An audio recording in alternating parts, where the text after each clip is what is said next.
You're now tuned in to 13signsastrology.com. I'll be your master of ceremony, your host. My name is Ram Hotep El. Out here chilling in nature, chilling in the park, soaking up the good vibes, soaking up that good ray. But on this particular episode, I want to go ahead and get right into it. I want to talk about the end times. And I want to kind of go into the end times and speak on it from a universal perspective. What is the end times for an astrologer? Or what is the end times for someone that's into the occult, that's not necessarily into religion? A lot of people always ask me this question, so do you believe in the end of the world? Is the Messiah going to come back? I mean, we have all of these things that come up. And that's what I'm going to kind of discuss on this particular episode. Now, I've talked about a lot of this in other episodes, but let's just say on this episode, this is going to be a bringing together of information and just kind of like taking pieces of the puzzle and bringing them together to paint you a really good picture about the end times in relationship to the occult. Now, the concept of the end, I mean, according to nature, and when you understand cycles, anything that begins will end. No matter what it is. I mean, you went to school, you began school, you eventually finished school. You joined a religion, eventually you're going to leave that religion. Whether you leave your body and leave that religion, and that's the way you leave, you may stay in this religion your whole life, or you may decide this religion is not for you, so you may take up another religion, or you may just get into alternative knowledge and information. You begin a relationship with someone and the relationship ends. But what most people don't understand is when they understand the beginning and the end, we look at everything on a linear level. We look at everything like kind of like a straight line. So when we talk about the beginning and the end, we look at it like the beginning of a line and the end of a line, which is like a straight line. This is when I say linear, this is what I mean. You look at everything as a start and a finish as a straight line, whereas in all of nature, no matter what school of thought you are looking into, when you get into creation teachings, all creation begins in a circle. All creation begins in a circle. So when you understand the circle, you're understanding how something begins essentially in spirals, because spirals is one of the oldest sacred geometrical shapes and patterns there is. Everything happens in spirals. Like my hair grows in spirals. Everything in nature grows in spirals. And anything that doesn't grow in a spiral, like your hair has a curl to it. So anything that doesn't grow in a spiral, anything that grows straight and direct is unnatural. Why do you know this? Because if it was nature and part of nature, it would grow in more of a circle form or a 360 form. So that's the first thing we have to realize. So when we talk about the end and the beginning, we have to understand it as a circle, which means that for most people, they will never really realize the beginning and they will never really realize the end, because most people, when they look at a circle, they don't know where that circle began. Only the person that draws the circle, as one of the master teachers would always teach us, as Doc would always teach us, that only the person that draws the circle will know where the circle began and where the circle ends. So in this particular case, we're talking about the circle of life, which is the zodiac. The zodiac is the circle of life. This circle tells you everything that's going to happen in your life and how things are going to play out.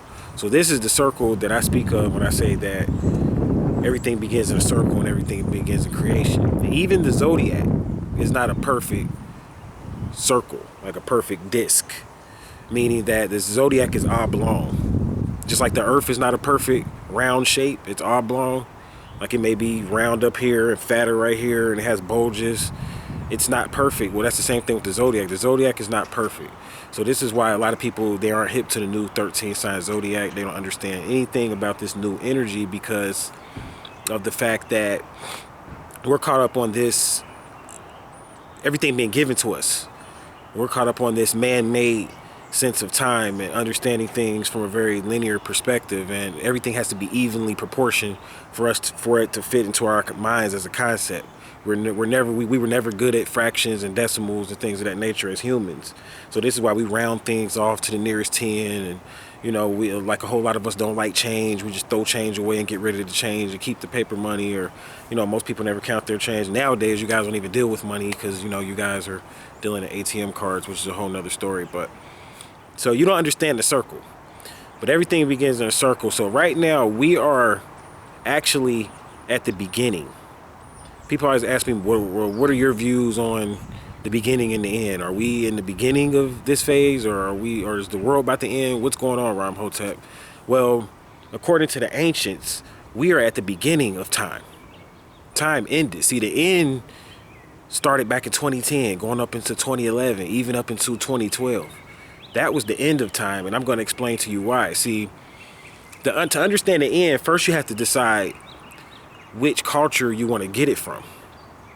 You can get it from the Bible, you can get it from the Quran, you can get it from religion, or you could go to different ancient cultures, essentially. I'm not going to go through all the cultures. You can get it from the Chinese, you could get it from the Native Americans. But at the end of the day, the culture that will determine the writing of the history, or our story or his story, will be the culture that receives the covenant. See, every culture has a covenant to receive, or every culture has a chance to receive the covenant. And I'll do a whole video breaking down exactly what the covenant is. But when you understand this whole chosen one, and who's going to be the chosen people, and who's going to be the 144,000, this goes into that group that gets the covenant. And I have to do a video on the covenant, I see, to really break that down, because I don't have time to do that here. So the culture that got the covenant, I'm going to go ahead and tell you in this video, even though I'll explain it in another video, based on a lot of deliberation. The culture that got the covenant was the culture that seeded this particular side of the globe. And this particular side of the globe that I'm speaking of is here in the Western Hemisphere. See, even the ancient Egyptians knew. They built the pyramids and all of that as signs, but they had made everything, like even the glyph for R. The glyph for R is a man's head facing the west, because they knew that one day the R, or the Ra, or the sun, would rise from the west. Literally would rise from the west, and the sun would begin to rise in the west, and it would set in the east.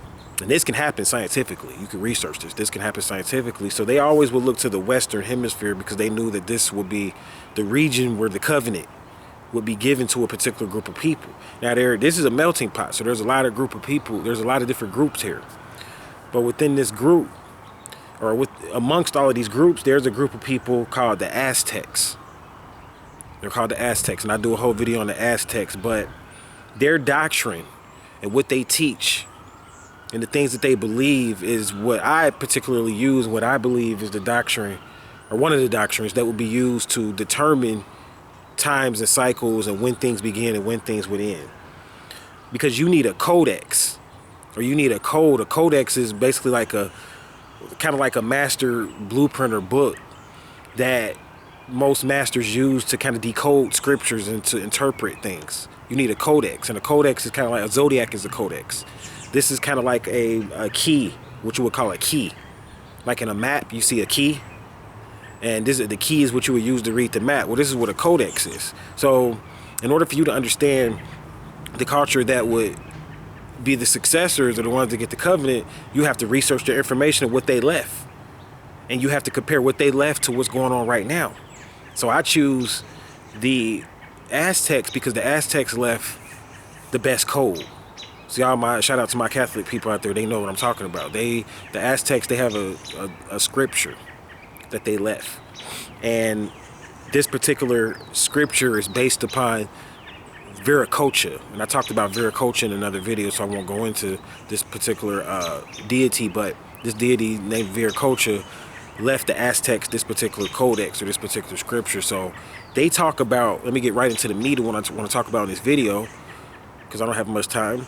And they talk about how there's going to be a series of suns, and they talk about the rising of the first sun, the second sun, the third sun, the fourth sun, and the fifth sun.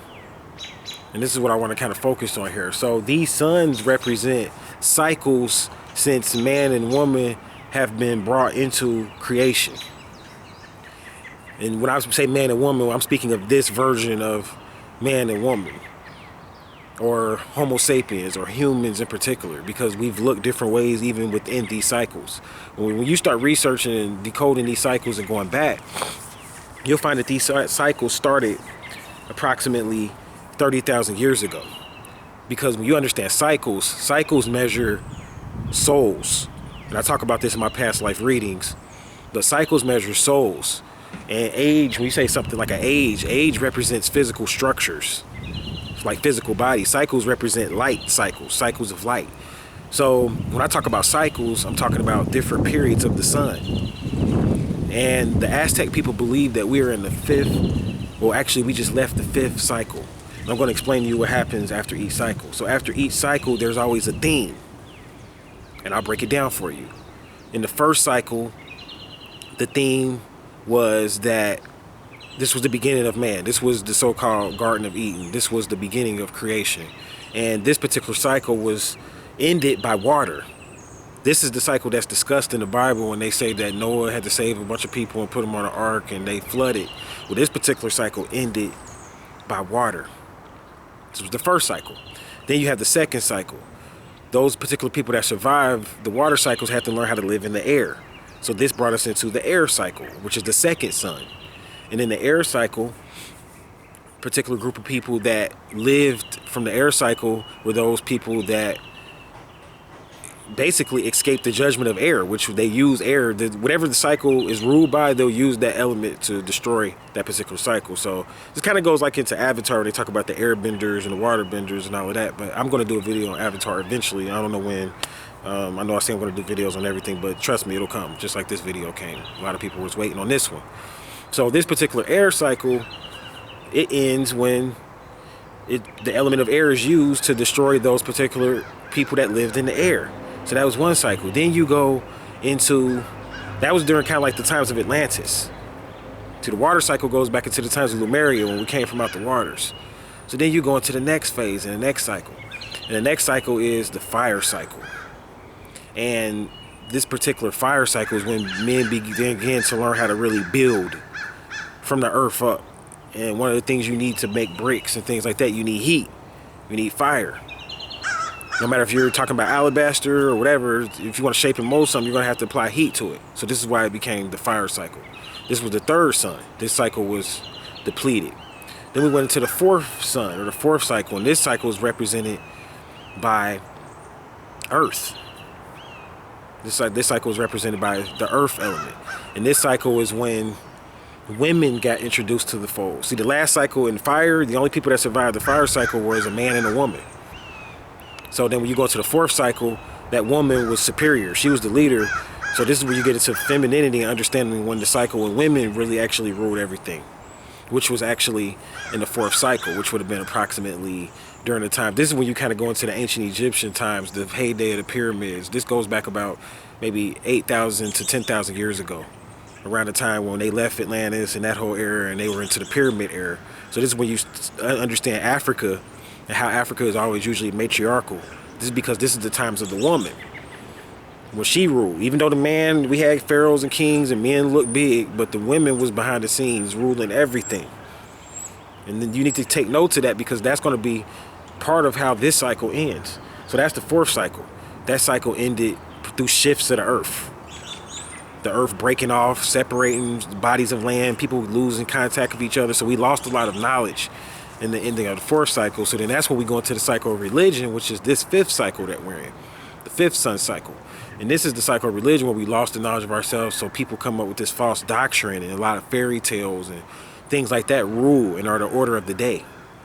And this particular cycle, beloved, just came to an end. We're actually in the sixth cycle right now. This particular fifth cycle ended on December the 23rd, 2012, according to the Aztec people. And basically what happens now is that we're in a dark time, because when one day ends, the sun goes down, right? And then you got to spend a period of darkness before the sun comes back up. Like if I say that this day ends, meaning that the sun is gone, that means that's the end of the day. We call this shadow hour. This starts at about 7 o'clock, depending on where you're at. 7 p.m., 6 p.m., 8 p.m., depending on what time you're in, what time zone you're in. So you got to think you got at least 10 to 12 hours worth of darkness to go through before you even can come back into the light. So this is where we're at now. We're in the darkness. Nobody knows where to really go. And this is when the light workers are on the scene. See, we ended, the world is over. The world that you knew it back before 2012, before that date, that's never coming back. So you can't try to use the things of that particular cycle to win things. And that's what we're going through now. So a lot of people are still dying because even though that sun cycle's over, we're still in the point of zero time, of no time. So we got people that want to rule this next cycle and everybody's fighting to see who will rule. But the reason why the Aztecs were chosen, and this is the doctrine that I choose to teach this, is because of the fact that when you study their codex and their system, it incorporates things from Kemet, from Egypt, from Atlantis, things from the Olmec culture, from the Mexican culture. So this is why the so-called Hispanics, they're going to get the covenant. Or we're going to get the covenant because I'm from a Mexim. We called this a Mexim before it was called Mexico. It was called a Mexim. So us Meximites or so-called Hispanics or Mexicans will get the covenant. Shout out to K Pasa to all my Mexicans out there. So, I mean, I work with these people. I live amongst these people. So my mother speaks Spanish. I mean, you know, so I don't have any problem with them getting the covenant, but I'm going to do a whole thing on who gets the covenant or what. But as far as what's going to work for this new cycle, because, I mean, it's over. So when you ask me, is the world going to end? Is there going to be a war? Yeah, there's going to be a war. There's a war, right? There's wars going. There's going to be a series of wars. And there's going to keep being wars until a group of people, a think tank, come together with a plan that will bring peace. And that's what this channel is about. That's what I represent. I won't stop teaching until this happens, till this music turns off, this musical chairs thing turns off, and we all decide to make peace. But it's going to be those people that are torch bearers, those people that are light bringers. This is prophesied, that the light worker or the light bringer would be the one to make peace in the sixth cycle. Because the last cycle, it was destroyed by ether. The fifth sun was destroyed. We used ether. The Etherians came back. I saw it all play out. The magicians, those people that you can't see, these beings that I talk about that are invisible, that live in a world that you can't see, that are right next to you, they are the ones that are behind this. You talk about the Illuminati, this is the real Illuminati, the Etherians. So people say these Illuminati puppets like Rick Ross and Justin Timberlake and what's his name? Justin Bieber, these guys are all Illuminati puppets. You're an Illuminati puppet. Anybody watching this video is an Illuminati puppet if you don't have total control over your life. And there's no way for you to have total control of your life if you don't understand the Etherians. Because you don't have communion with the entities that are controlling things from behind the scenes. I'm going to do a bunch of videos, but imagine, I'm going to do a video on this whole subject, but imagine being in an order, like you know how you guys have fraternal orders and gangs and they pass you down orders or commands. Imagine being in an order where they pass you down commands through nature. And you can't meet this person and sit down with them. Imagine if your next command has to come from a natural phenomenon or has to come from something in your life. Imagine being in an order where the beings that are in this order don't talk to you. They just pass you messages. You don't even know who's on your side. They have no skin tone. They could be black, Chinese, white. This is why the Aztecs got the covenant, because that doctrine, when you study the Aztec doctrine and you start studying the sun cycles, they were right on point. The Aztec people were right on point. So yes, I believe in the end of the world. Yes, there's going to be wars. And yes, there's going to be a new currency. I'll be coming up with that video real soon. But at the end of the day, nothing's going to get past this earth. The new currency is going to come from the earth. This is why you have to have a connection with nature. There's going to be many different paper type currencies. Some people have to use them, some people don't. Depends on how far your knowledge and information goes back. See, we live in the sixth cycle, and according to what I'm getting, the information that I'm getting, hopefully this will end all of the cycles. This is kind of like the beginning, because there's 5 elements: air, earth, water, fire, and then ether, representing the 5 points on the 5-pointed star, like I was talking about on Merkaba mysticism, that govern the physical aspect of man. So us going into the 6th sun cycle means that we're going into the spiritual aspect of our lives. So we're starting back over as Etherians. See, Etherians created this thing. So the Etherians are going to be the last to exist in it. You say, well, we're physical. What's going to happen to us? Those particular people that have a connection with the Etherians, maybe your physical body will be saved. Maybe your shell will be saved. Those particular people that are up under control of the physical, you probably won't make it. So that's my views on the end and how it's going to play out in the end of the world and the apocalypse. I mean, I could go on and on and on, but I don't have to. The only thing you have to do is understand all of those cycles. Go back on my channel and watch the stuff that I talk about and study how to move. You have to tie yourself into the republic aspect for people that are more materialistic and mundane. You want to know how you're going to make it? You got to leave the democracy aspect of existence and move into the republic. You see, you're going to have to embrace it. Like, music is going to make it. A lot of people saying that the music and movement was not going to make it. And it's just they're going to have to shift what they talk about and start thinking like a national in a republic versus thinking like somebody that's a slave or somebody that's a corporation. That's because a corporation is nothing but a slave to the national. So you have to begin to change your thinking in this cycle, because this cycle is ruled in ether. So you will die because of the way you think in this cycle. They're not going to use an element straight up to kill you. Ether goes into tapping into the oversoul of the planet and tapping into the universal mind of the creator. So your thinking will get you out of here. This is why they introduced the 13th sign right before the world ended. The 13th sign is ruled by ether. So this topic that I'm talking about is right on point for 13 signs astrology. It's right on point with the things that I talk about on this channel. It's right on point with the Starseed Renaissance movement. And look for more videos coming from me. So I thank you guys for listening. I thank you guys for watching. I'm going to go ahead and shut this video down. And I'm going to leave you all in good vibes. Peace.